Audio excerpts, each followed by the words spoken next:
Al-Fatihah.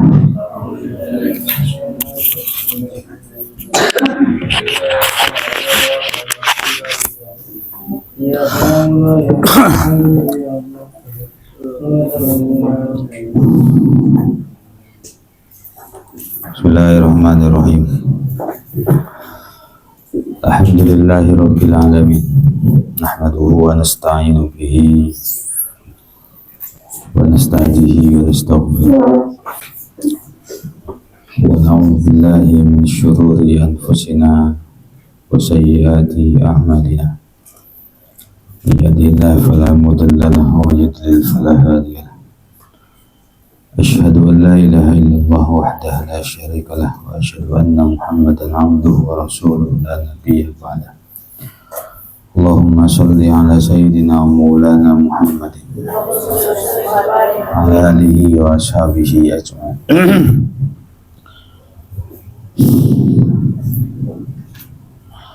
Wa masalis fahuwa al-wilayah ma'aridul mahmud. Fathamratu kafarati dzunub. Buah daripada terleburnya dosa, hilangnya dosa, yakni an-najatu minal uqubat, selamat dari siksa-siksa neraka.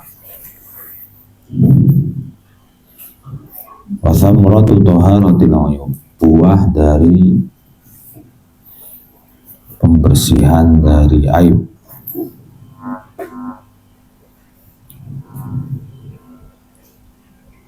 An-na'imul mukim, yakni nikmat yang terus menerus, nikmat yang terus melekat. Wad-darajatul mula, dan derajat yang luhur.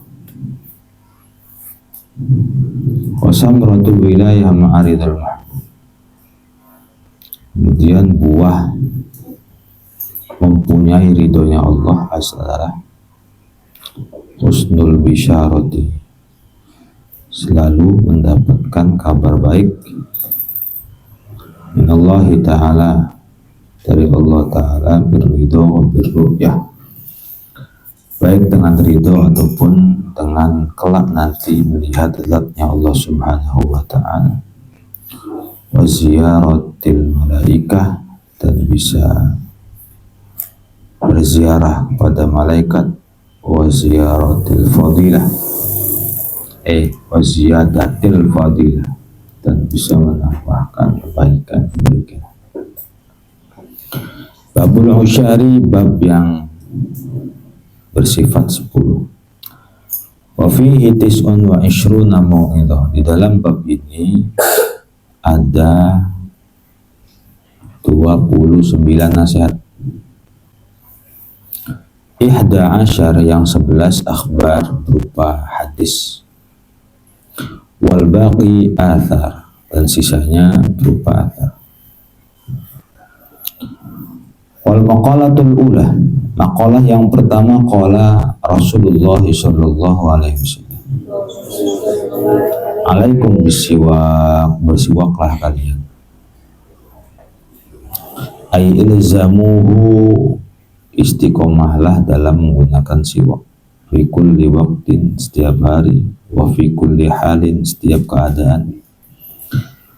Fa inna fihi asyru hisalin, karena siwak itu ada 10 manfaat mahmudah yang terpuji. Yudhirul fama, yang pertama membersihkan mulut. Bizawalir raihatil karihati, menghilangkan bau-bau yang tidak sedap. Wa yaradar rabbu, membuat Allah itu ridho. Ayyuthibu alaihi, kalau Allah ridho maka Allah akan memberikan ganjaran kepada dia. Wa yuskhidu syaitan, membuat syaitan menjadi murka. Wa yuhibbuhur rahman wal hafadhah, akan dicintai Allah dan akan dicintai malaikat pencatat amal. ayyahmaduhul malaikatul ladzina yahfadzunal 'abda bi kitabati a'mali wa ghairi. Maksudnya akan dipuji oleh malaikat-malaikat yang selalu menjaga seorang hamba dengan menuliskan amal-amalan dan lain sebagainya. Wa yashuddul lathah wa yashuddul lithah, kemudian mengekarkan gigi. Lithah itu gusi ya. Lahmul asnan bikasril lam, lithah wa huwa lahmul asnan. Yang namanya lisah adalah gusi. Bikasril lam, lamnya dibaca kasrah. Wa huwa lahmul asnan. Ya, yang namanya lisah itu adalah dagingnya gigi. Wa yaqta'ul balgham, memutuskan atau menghilangkan dahak. Ayyanzi'u, maksudnya sampai bisa melepaskan dahak.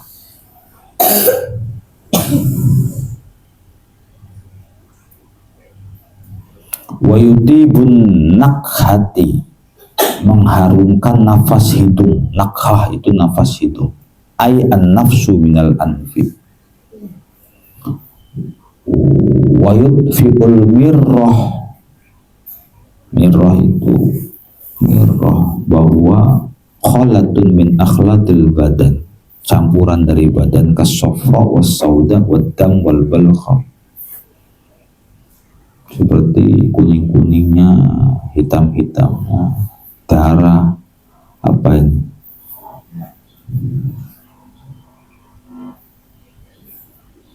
mirrah itu apa ya? Wa yujallil basar, wa yujalli, membuat mata menjadi jeli, menjadi terang. Ayyakshifu dzulmatahu, si siwak ini bisa membuka kegelapan mata. Wa yadhhabul bakhra, menghilangkan bau mulut. Wahwa siwak minas sunnah, termasuk sunnah. Ay at-tariqatul muhammadiyah, cara Rasulullah. Karena Nabi sallallahu alaihi wasallam yudawimu alaihi, Rasulullah itu selalu istiqomah. Thumma qala alaihi salatu wassalam, as-salatu bisiwaki afdalu min sab'ina salatan bighairi siwak. Salat dengan siwak lebih utama daripada 70 salat tanpa siwak. Wa hadza la yadullu ala afdaliyatis siwaki 'ala al-jamaah. Tetapi hadis ini tidak menunjukkan keutamaan siwak di atas jamaah. Allati hiya bisab'in wa 20, yang mana salat jamaah pahalanya hanya 27. Lianna darajatan min hadhihi qad ta'dilu katsiran min tilkas sab', karena ganjarannya jamaah meskipun 27 itu melebihi banyak sekali keutamaan 70 siwakan tadi. Wal maqalatus tsaniyah, maqalah kedua, qala Abu Bakr As-Siddiq radhiyallahu anhu, ma min 'abdin razaqallahu 'ashara khisalin illa wa qad naja min al-afati wal 'ahati kulliha.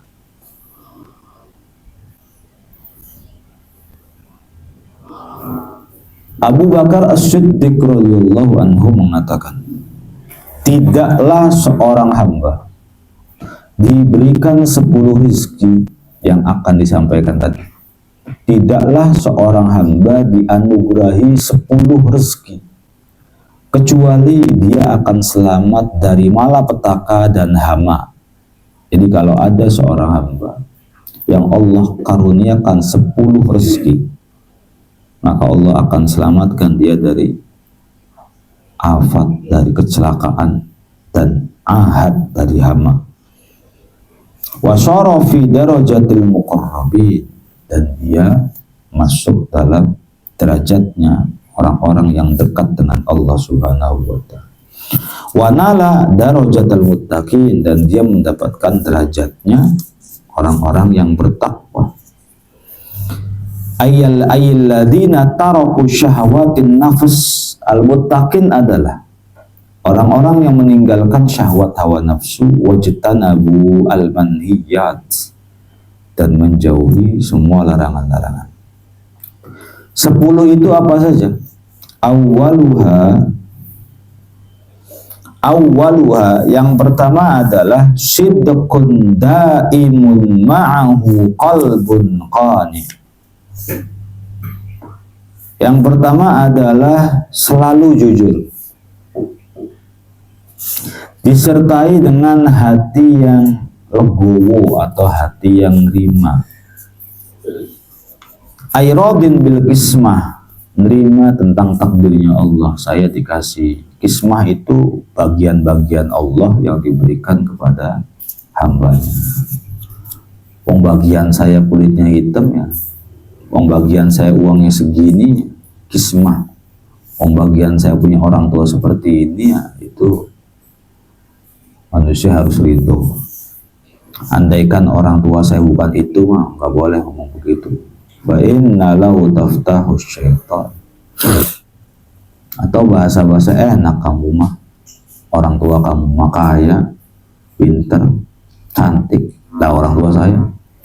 Ucapan seperti ini adalah ucapan yang tidak ridho dengan kismahnya Allah Subhanahu wa Ta'ala.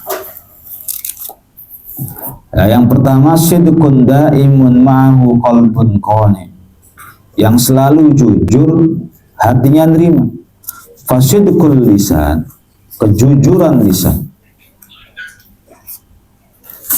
Kejujuran lisan awalus sa'adah, yakni permulaan daripada kebahagiaan. Man qalla sidquhu qalla sadiquhu, barang siapa yang kejujurannya sedikit maka temannya pun sedikit. Kata-kata mutiara itu dipakai di Nashul Ibad. Man qalla sidquhu qalla sadiquhu, barang siapa yang jarang jujur lah tukang bohong, qalla sadiquhu, maka temannya pun akan sedikit. Wasani sabrun kamilun ma'ahu syukrun daim. Yang kedua adalah barang siapa yang mempunyai 10 hal, maka Allah akan jauhkan dia dari malapetaka dan dari hama. Yang pertama selalu jujur, dan apa tadi? Sidqun daimun wa qal ma'ahu qalbun qani. Yang kedua, sabrun kamilun ma'ahu syukurun daim, kesabaran yang nyaris sempurna, disertai dengan selalu merasa bersyukur. Sabar yang sempurna, berarti kita sabar sempurna tidak? Wallahu a'lam, nggak tahu. Nah, ngakunya sabar, ngakunya mah sabar, merasa bisa sabar, kadang-kadang bisa nasihatin ke temannya sabar, tapi ternyata dia tidak sabar. Sabar yang sempurna itu pasti, apalagi disertai dengan syukrun daim, merasa syukur. Syukur dan ridho itu beda-beda tipis. Kalau ridho punya arti senang, kalau syukur ya punya arti ya senang juga, tapi syukur. Kelihatan tuh orang-orang wajah bersyukur tuh lihat. Ridho juga kelihatan dari wajah, syukur juga kelihatan dari wajah. Jadi wajah itu kadang-kadang mempertontonkan kepada orang lain bahwa kita itu sedang bersyukur. Tidak. Apa itu ridho? Ridho itu ridho Allah fi ridhol walidain, ridho Allah fi ridho zauj, ridhonya Allah tergantung ridhonya suami.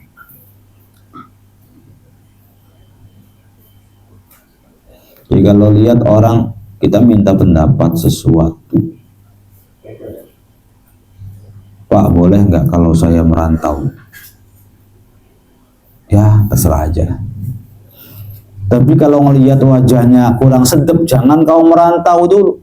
berarti dalam keadaan kurang ridho. Boleh nggak kalau saya itu mau nikah sama laki-laki kemarin yang datang ke sini, yang saya kenalin ke bapak tuh, oh yang kepalanya jambul tuh, iya pak, karep mulai. Nah kamu jangan, ya wis karpe, jangan begitu, harus tahu diri. Bahasa sarkas itu harus kita pahami baik-baik. Apa tuh sarkas? Sarkas tuh mengungkapkan sesuatu yang harapannya sebaliknya, gitu tuh. Berbicara sesuatu yang harapannya itu sebaliknya, yang dia inginkan tuh sebaliknya. Ngerti nggak? Yang dia inginkan tuh sebaliknya. Contoh, kita punya banyak makanan, lalu teman kita bilang, wah enak nih makannya nih, mau makan ikut ah. Lalu saking kesannya kita bilang, oh, abisin. Bukan abisin beneran. Orang kalau ngomong beneran nih, berarti bodoh dia pasti. Beneran nih, betul. Nah, semangkoknya. Paham kan maksudnya? Itu berarti sebenarnya orang lagi kesel, kamunya tuh nggak paham. Itu orang lagi kesel, bukan malah iya mangkoknya juga dilahap, malah dijualin. Berarti emang tidak punya, dia tidak peka ini, nggak pakai nurani ini. Paham ya? Bahasa sarkas tuh bukan bohong, bukan. Tapi bahasa yang kita mengucapkan sesuatu tapi ternyata arahnya itu kebalikannya gitu. Kebalikannya. Arahnya kebalikannya. Bu, izin ya mau keluar negeri. Gak usah keluar negeri ya. Ke kutub utara, ke selatan, terserah. Lalu apakah kita jawab, asik, udah diizini. Bukan, maksudnya ibu tuh di rumah aja. Kalau kita ngerti mah, itu bahasa sarkas tuh gitu. Namanya sarkas. Kalau pengen kasih tahu diajarin lagi, namanya sarkas.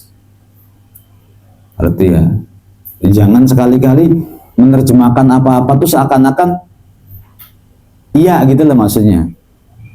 Ya. Tolong beliin bensin. Kapan Nabi? Idul Fitri tahun depan. Oh ya udah, nunggu lebaran aja. Yang diharapkan kita adalah sekarang ini loh. Ngerti kan? Sekarang ini. Ayo kita ke Tanggelan tanggal 21. Mau ada apa, Wi? Sapi kawinan. Maksud kawinan goblok gitu. Udah dibilangin, orang saking nggak taunya ini orang. Kalau dianya ngerti, perpaham, cerdas. Nah, kalau orang yang begitu tuh harus dikasih paham. Tapi kalau misalnya jam 2 malam tongkrong di warung, terus ada teman kita yang berdiri, lalu kita nih mau kemana, ini berarti nggak paham. Orang jam 2 waktunya pun mau kemana, mau ke mall, mau belanja, begituin aja sudah, orang nggak paham. Beneran tutup mall jam segini, oh ada di Kutub Utara, mau buka. Oh jauh amat jam segini. Emang kita ngobrol bukan sama orang normal. Ngerti kan? Ngobrol sama nggak normal. Nah, kita nih jangan sampai ketipu dengan bahasa-bahasa orang begitu, lihat wajahnya. Apalagi yang kaitannya dengan orang tua, kaitannya dengan guru, kaitannya dengan mertua. Maka kalau lihat wajahnya, kalau sekiranya kurang suka, jangan kau lanjutkan. Kalau tidak suka, ya wala taqfu ma laysa laka bihi. Kalau lihat wajahnya nggak suka, ya kita mundur aja dulu lah. Ini adab nih, adab sebagai anak, adab sebagai adik kelas juga begini. Mau kemana? Mau ke warung dulu Pak. Mau ngapain? Oh nggak jadi Pak. Udah itu aja udah. Kalau udah bertele-tele pun nggak jadi. Jadi meskipun anak kecil tapi sudah harus melihat. Terapi psikologi itu Tidak semuanya wajah menunjukkan karakter saat itu juga.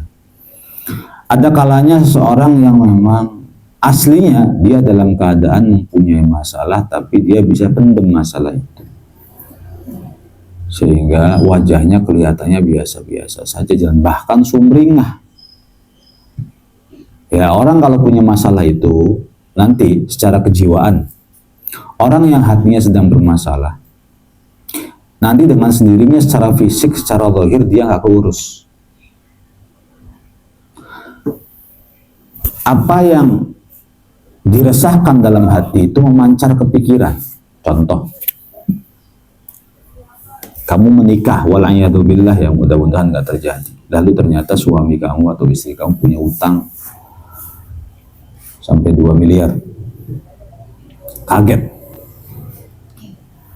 Kita sebagai pasangnya kepikiran pasti, ya, pikiran, stres kan jadinya.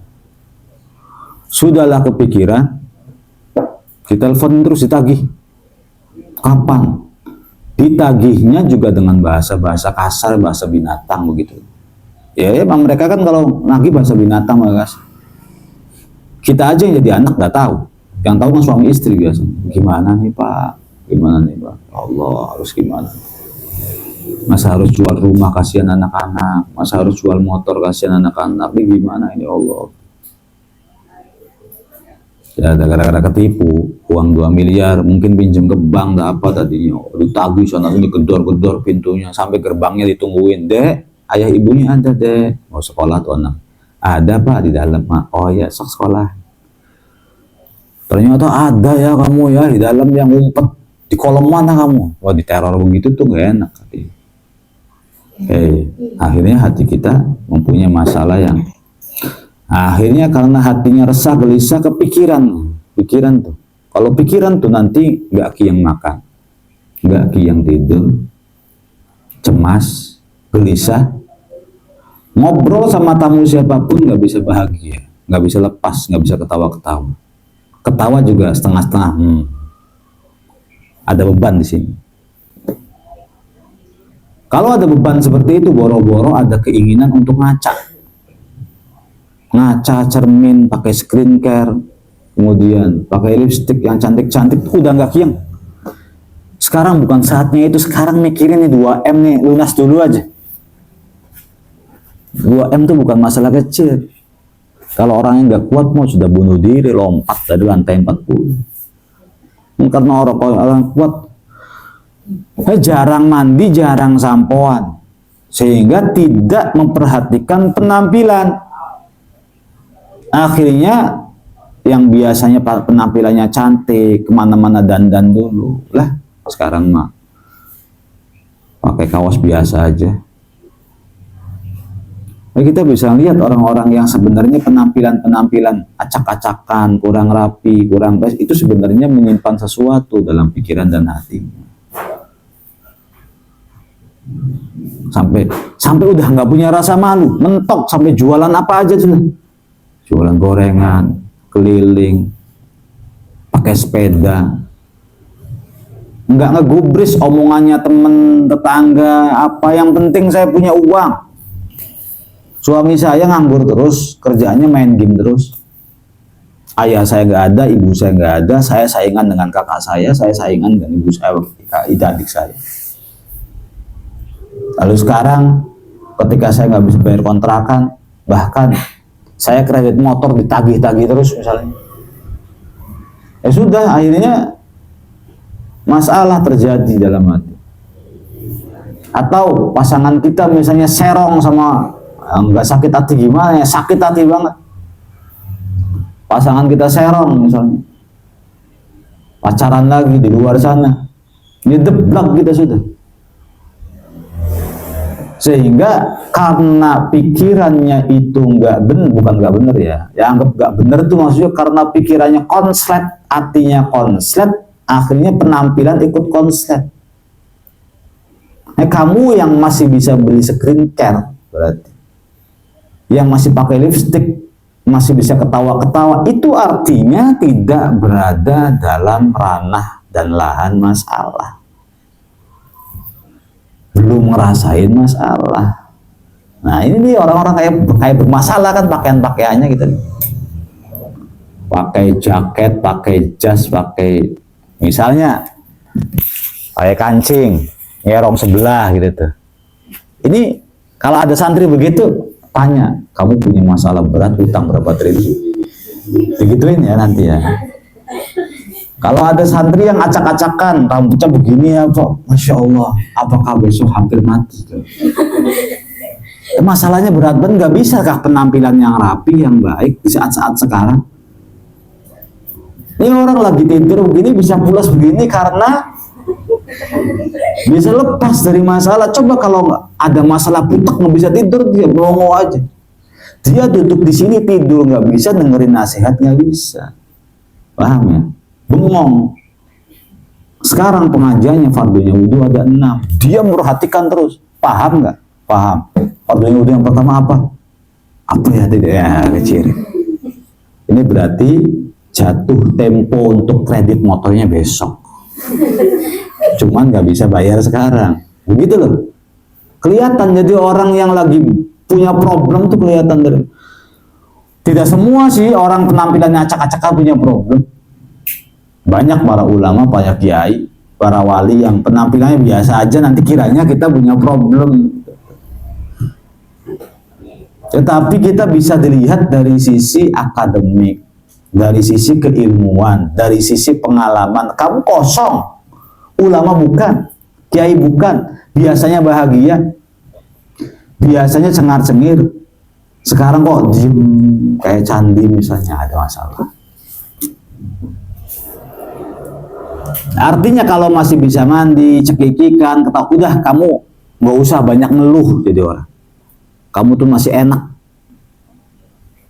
Coba ceritakan apa masalah.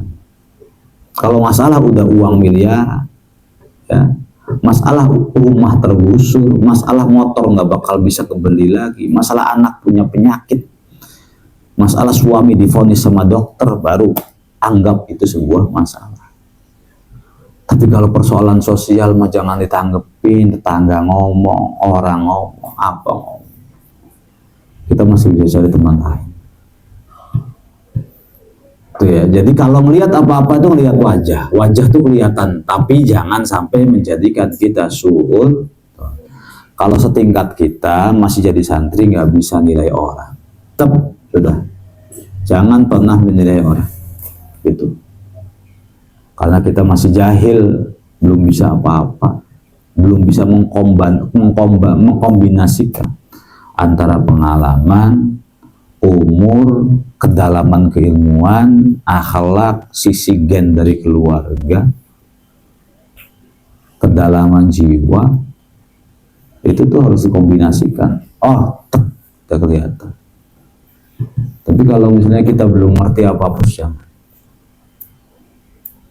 khawatir menjadi suul.